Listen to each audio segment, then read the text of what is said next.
అభివృద్ధి వికేంద్రీకరణ ఫలాలు విద్యార్థులకు అందేలా ఆయా కళాశాలలు సంస్థల అనుసంధానం జరగాలి అని శాసన మండలిలో విద్యాశాఖ మంత్రి నారా లోకేష్ అన్నారు. ఒకటి జీఆర్ రేషియో ఏదైతే మనకుందో క్రాస్ ఎన్రోల్మెంట్ రేషియో ఏదైతే ఉందో అధ్యక్ష మంది 36.5%, ఢిల్లీ 49%లో ఉంది, తమిళనాడు 47%లో ఉంది అధ్యక్ష. ప్రత్యేకంగా మన రాష్ట్రంలో చూస్తే అధ్యక్ష చిత్తూరు, గుంటూరు వచ్చగల 45% కన్నా ఎక్కువ ఉంది అధ్యక్ష. అనంతపూర్, కర్నూలు, శ్రీకాకుళం 30 నుంచి 35% మధ్యన ఉంది అధ్యక్ష గ్రాస్ ఎన్రోల్మెంట్ రేషియో. అది ఫస్ట్. సెకండ్, మహిళలు ప్రత్యేకంగా చూస్తే తక్కువ ఉన్నారు అధ్యక్ష స్టెమ్ కోర్సెస్. అది రెండో పాయింట్. మూడోది వచ్చేగల అధ్యక్ష పేటెంట్ ఫైలింగ్స్ అధ్యక్ష. ఆంధ్ర రాష్ట్రంలో కేవలం 1400 పేటెంట్ ఫైలింగ్స్ జరిగినాయి, కానీ తమిళనాడులో 7600 పేటెంట్స్ ఫైలింగ్స్ జరిగినాయి అధ్యక్ష. ఓవరాల్ ర్యాంకింగ్ కూడా మన విశ్వవిద్యాలయాలు కానీ చూస్తే, లేదంటే మన కాలేజీలు కూడా చూస్తే అధ్యక్ష ఎన్ఐఆర్ఎఫ్ ర్యాంకింగ్ లో 9వ స్థానంలో ఈ రోజు ఆంధ్ర రాష్ట్రం ఉంది అధ్యక్ష.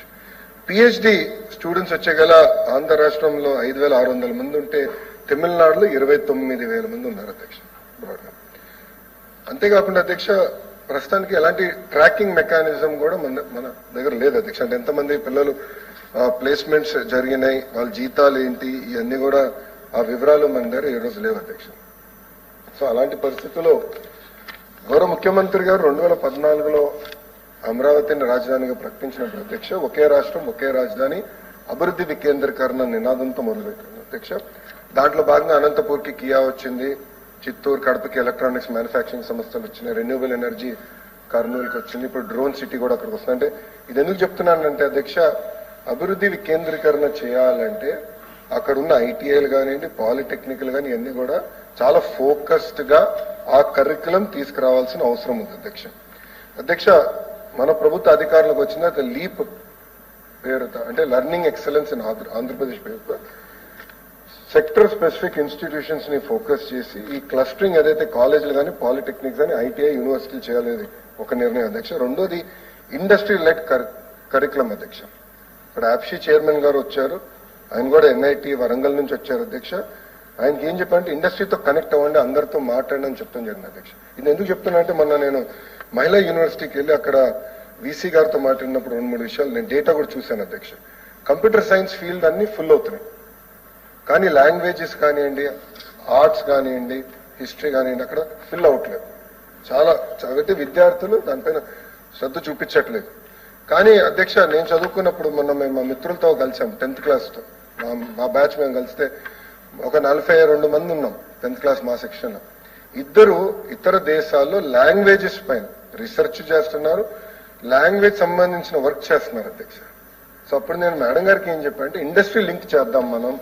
సో ఏదో కంప్యూటర్ సైన్సే కాదు, ఈసీఏ కాదు, ఇండస్ట్రీ లింక్ అన్నిటికీ చేయాలని చెప్పాను అధ్యక్ష. అది రెండోది ప్రయారిటీ. మూడోది ఇంటర్న్షిప్, వర్క్ బేస్డ్ లెర్నింగ్. ఇది 3 అధ్యక్ష. ఫ్యాకల్టీకి వచ్చేగల పెద్దలు ఇప్పుడు లక్ష్మణరావు గారు కూడా చెప్పారు, వేకెన్సీస్ ఉన్న విషయం వాస్తవం అధ్యక్ష. అది నేనే చెప్పాను. వచ్చే సంవత్సరంలో అంటే ఈ సంవత్సరం వేకెన్సీస్ అన్ని భర్తీ చేయాలని నిర్ణయం మన ప్రభుత్వం తీసుకుంది. అది 1 మ్యాన్ కమిషన్ రిపోర్ట్ వచ్చిన వెంటనే ఆ ప్రక్రియ కూడా మేము ప్రారంభిస్తాం అధ్యక్ష. అది ఫస్ట్ రిక్రూట్మెంట్. రెండేది ప్రొఫెసర్స్ ఆఫ్ ప్రాక్టీస్, అంటే ఇండస్ట్రీ ఎక్స్పర్ట్స్ ని ఎంట్రీ తీసుకొచ్చి వాళ్ళకు కూడా ప్రాక్టీషనర్స్ పాఠాలు చెప్తే బాగుంటుంది అనేది రెండోది. మూడోది అక్రిడేషన్, క్వాలిటీ అష్యూరెన్స్ అధ్యక్ష. అది కూడా చాలా చాలా అవసరం, అదో ఫోకస్ తీసుకుంటున్నాం.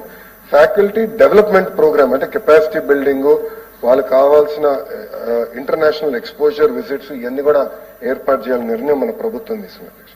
మూడోది డిజిటల్ అండ్ ఇన్ఫ్రాస్ట్రక్చర్ డెవలప్మెంట్ వచ్చేగల డిజిటల్లో చాలా చాలా అవసరం ఉంది అధ్యక్ష. అధ్యక్ష ఏమైందంటే ఇప్పుడు బొత్స సత్యనారాయణ గారు కూడా ఉన్నారు, గతంలో కూడా ఎడ్యుకేషన్ మంత్రిగా ఆయన చేశారు అధ్యక్ష. మంత్రులు మాకు విజిబిలిటీ లేదు అధ్యక్ష. అసలు యూనివర్సిటీలో ఏం జరుగుతుందో, రిక్రూట్మెంట్లు ఎట్లా జరుగుతున్నాయి, జీరో విజిబిలిటీ. నాకు అర్థం అవట్లేదు. అండ్ అక్కడ నిర్ణయాలు తీసేసుకుంటున్నారు.